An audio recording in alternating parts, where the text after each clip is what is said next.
தாய்ப்பாலோட முக்கியத்துவம் என்ன? குழந்தைகளுக்கு எந்த அளவுக்கு அது இன்றியமையாதது? இத சிறப்பிக்கும் வகையில தான், அதே சமயம் விழிப்புணர்வு ஏற்படுத்தணும் அப்படின்றதுக்காக தான் இந்த தாய்ப்பால் வாரம் அப்படின்றது கொண்டாடப்படுது. தாய்ப்பாலோட முக்கியத்துவம் என்ன அப்படின்றது எல்லாருக்குமே தெரிஞ்சதுதான். இருந்தாலும் இது எந்த அளவுக்கு கருத்துல எடுத்துக்கணும் அப்படின்றத தான் இன்னைக்கு நாம தெரிஞ்சுக்க போறோம். இதற்காக தான் நம்ம நிலையத்திற்கு வருகை புரிந்திருக்காங்க ரேணுகா தேவி அவர்கள்.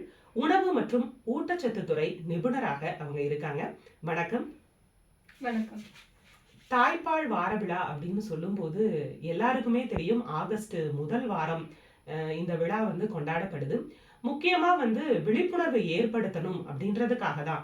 அது மட்டும் இல்ல, தாய் சேய் நலம் எந்த அளவுக்கு இன்றியமையாதது, அது குறித்த ஒரு விழிப்புணர்வு எல்லாருக்குமே ஏற்படணும் அப்படின்றதா இதற்கான முக்கிய நோக்கமா இருக்கு.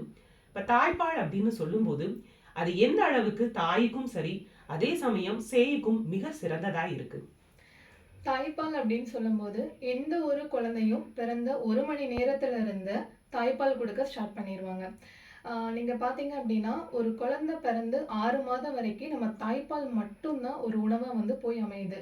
அந்த தாய்ப்பாலோட முக்கியத்துவம் எவ்ளோ அளவுல இருக்கணும் அப்படின்னா, அந்த குழந்தைகளுக்கு வேற எந்த உணவையுமே நம்மளால வந்து குடுக்க முடியாது.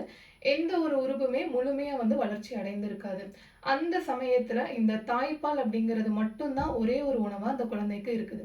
ஒரு தண்ணீர் கூட நம்ம அந்த குழந்தைக்கு குடுக்கக்கூடாது. ஸோ அந்த குழந்தையோட எதிர்ப்பு சக்தி வருங்காலத்துல நல்லா இருக்கிறதுக்கும், மற்ற நோய் தொற்றுகள் எல்லாமே பரவாம இருக்கிறதுக்கும், சில நோய் தொற்றுகள்ல இருந்து அந்த குழந்தைகள காப்பாற்றுவதற்கும் தாய்ப்பால் அப்படிங்கிறது ரொம்பவே முக்கியத்துவமா இருக்குது.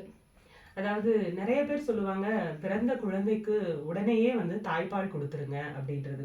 ஏன்னா, அந்த குழந்தை பிறந்த உடனே தாய்க்கு சுரக்கக்கூடிய அந்த திரவம், சீம்பால் மாதிரியான அந்த தாய்ப்பால் திரவம் அப்படின்றது ரொம்ப முக்கியமானது அப்படின்னு நெறைய டாக்டர்ஸ் வந்து சொல்றாங்க. ஆனா, நம்ம நடைமுறையில பார்க்கும்போது பார்த்தோம்னா, அந்த பழக்கத்த வந்து நெறைய பேர் தவிர்த்தர்றாங்க. அது ஏன் அப்படி தவிர்க்க கூடாத முக்கியமான ஒரு விஷயம் அப்படின்னு சொல்றீங்க? அதாவது அந்த முதல் சீம்பால் சொல்றோம் இல்லையா? அத வந்து கொலஸ்ட்ரம் அப்படின்னு வந்து சொல்லுவோம். அதுல வந்து அதிக அளவிலான சத்துக்கள் வந்து இருக்குது. அந்த சத்துக்கள் குழந்தைகளுக்கு கண்டிப்பா போய் சேரணும். அது பார்த்தீங்கன்னா, ஒரு மஞ்சள் அ நிறத்துல வந்து அந்த பால் வந்து இருக்கும்.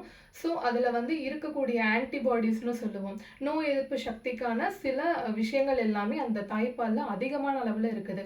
முதல்ல நம்மளோட பழைய முறைகள்ல பார்த்தீங்க அப்டின்னா, அந்த மஞ்சள் கலர் பால் வந்தது, அந்த சீம்பால் வந்தது அப்டின்னா, அத வந்து குடுக்காதீங்க குழந்தைங்களுக்கு. அது வந்து நல்லது கிடையாதுன்னு சொல்லிட்டு பழைய முறைகள் இருந்தது.